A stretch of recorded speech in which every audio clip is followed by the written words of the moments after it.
I was not believing in the whole issue.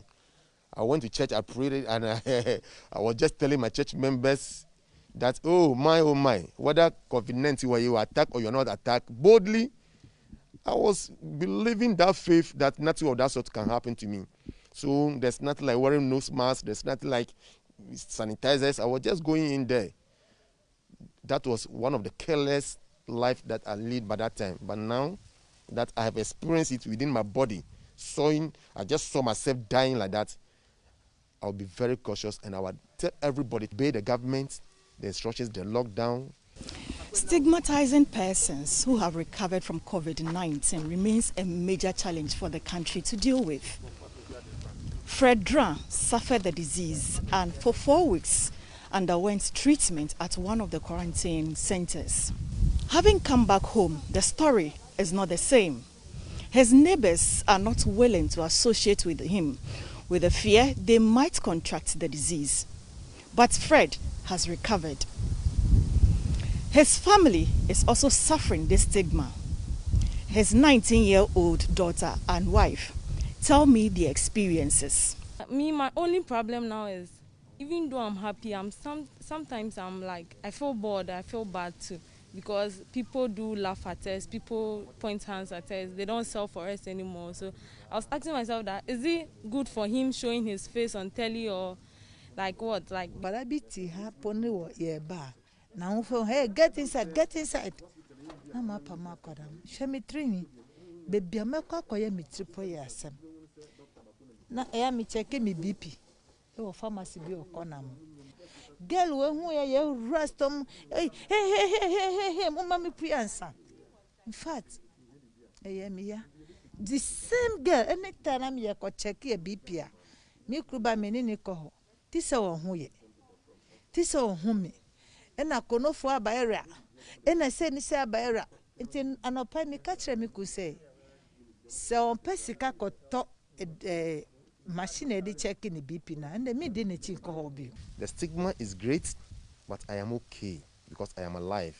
When I go out, the moment someone, they will just see me, they will, as if they are scared, they will try to be dodging me here and there. For him, his life has never been the same since his recovery from the disease. Though challenging, Fred Dran believes there's a silver lining in the situation. He's taking advantage of what is happening to him and his family now to live a new life. Personally, when I went there, I asked God, why me? Why do you bring me at that point in time? Why me? And I've seen that let's rely and be trusting and believing that when we pray, God hears our prayers. Because at that point in time, if I'm a man or a person relying maybe on my pastors, relying on maybe prophets, at that point in time, all the prophets, all the pastors are locked in. They are all locked in. But at that point in time, it was in between myself and God. So it has rather increased my faith in God. That whether there's pastor or there's no pastor, when I pray, God listens to me. Head of Wealth at Stanbic, Benjamin Mensah, believes persons like Fred Dran should be encouraged and commended for what they are doing to ensure that the public stays safe from the disease. This is a global pandemic. Nobody has chosen who gets infected or affected. It's everywhere.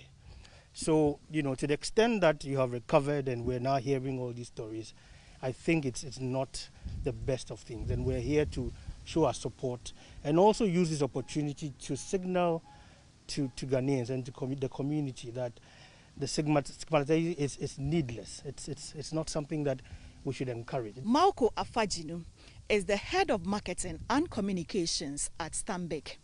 He believes stigmatization is not the way to go. It is wrong for you to say somebody had it, so I don't want to do anything with him. In fact, that's the person you should be going to.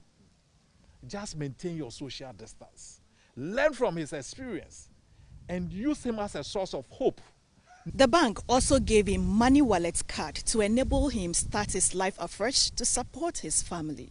Until government takes stringent measures to deal with COVID-19 stigmatization, the fight against the disease is far from end. My name is Amafa Ewenam Atiamwa Eli. For Joy News, Afienya.